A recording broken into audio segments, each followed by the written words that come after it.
Thank you very much for stopping by the best channel on YouTube, the Gordon Miller Show channel. Obviously, not the numbers, but just the variety of amazing things, amazing videos of things. Now, tonight,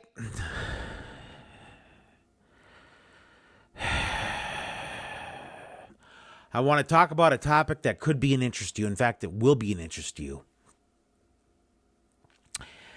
A lot of, when it comes to gridiron football, it's an amazing sport, and everybody knows it is. It's probably the most ultimate team sport. I'm not saying it's the best sport, but it's probably the most ultimate team sport.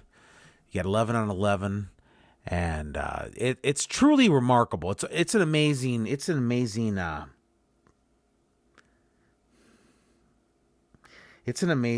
Of course, right when I start doing a video, I get an email. The emailer, I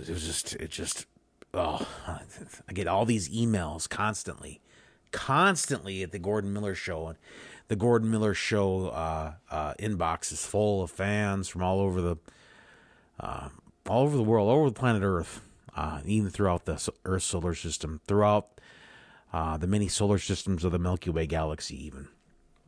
And other galaxies, too. Obviously, you probably already know that by just watching this video. You're like, whoa, ho, ho, ho, ho. But I really wanted to share with you, folks, F-O-L-K-S. That's a saying. I don't know if people say that anymore, but peeps, another saying. This is where people say peeps. Peeps, people. I wanted to talk to you individuals about the sport gridiron football. Now, I always thought, 1960s, 1970s, 1980s would have been really fun to watch. I mean, for now all of a sudden,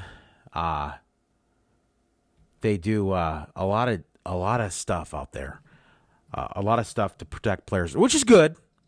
It's good to protect athletes. You want to protect athletes. But and you realize what happened to Damar Hamlin a couple years back. It really was a scary incident that happened with Damar Hamlin on way back then. Well, only a couple years, but what happened to him and the rule change with the kickoffs and okay, I get it. It's one of those things where you have to protect athletes. You got to protect athletes and. When you go to work and I'm talking about people that make less money, way less money, they're not getting paid millions of dollars. Are they going to do the same rules? Like for instance, a firefighter. It's no game he's playing. He's actually in real life situations, and there's no guarantees that a firefighter is going to survive. Because fire rescue, they're all about rescuing individuals too in this, and no one wants to think about that, but you know what? It's reality. When an electrician goes to work or a plumber goes to work, there's no guarantees. Something could happen. An accident could happen, not just at work, but even going to work, it could happen. And hopefully you know where I'm going with this, where I'm talking about sugarcoating the game of football, or in this way, sissifying it or wussifying the game of football. Football is a tough game. These athletes that sign a contract know the risk that they take. They're playing a game and they're getting paid millions of dollars. And we got to have all these wussifying rules. It's just absolutely ridiculous how athletes back in the day, how they put their bodies on the line, and they were tough. And you may call me crazy, but teams from the 1960s, 70s could dominate teams from today, especially if they went by their rules. If they play by their rules, where offensive players are just so fortunate where, and I know what happened to Damar Hamlin. That was a couple years ago already. He was playing defense or kickoff coverage in the players. So it can happen anytime. And there's no guarantees that with anybody. It's happened before. And I get it with, like, helmet to helmet hits. But I'm talking about just going low and tackling or blocking. Now, I think there's some situations where like an offensive tackle or a tight end can low block a defensive end. As long as it's like, if it's just like a quick snap and the offensive tackle can get really low, like super low and just block low. I think they can do that. I know there's no high lows. High lows were taken away from the game, which is good. I think high lows are not necessary. It's just a disadvantage, and that's where injuries can where they can happen. Again, these football players are playing, they know the risk, especially NFL. They know the risk. You look at athletes that play in, if you just look at athletes that play, they're getting paid millions of dollars again to play a game, and they know the risk, and they know the rewards. They know for every reward out there, you have risk. For instance, I go to work, I got to drive to work. No guarantee I'm going to get there. I just got to be the best I can to be safe. Be aware of my surroundings and things like that. Look both ways. But, I do the best I can. And just like with a football player, they know the risk when it comes to that. They know that it's a collision sport. They know it's going to be tough. They know how tough it is. And in order to win a championship, and it takes a lot of grit and determination, no matter what era of football you're in, no matter what time frame no matter what time frame, it was tough to win in. But I really think it would be, again, athletes nowadays. I mean, I don't want to play the what if bowl because I know I've talked about that before. Never want to compare, and you can't. I guess a person can. It'd be nice to think about, and really, it's up in the air who would win. I think it would be so competitive. It's almost like who would, There really is no difference between some teams from the 1980s and today.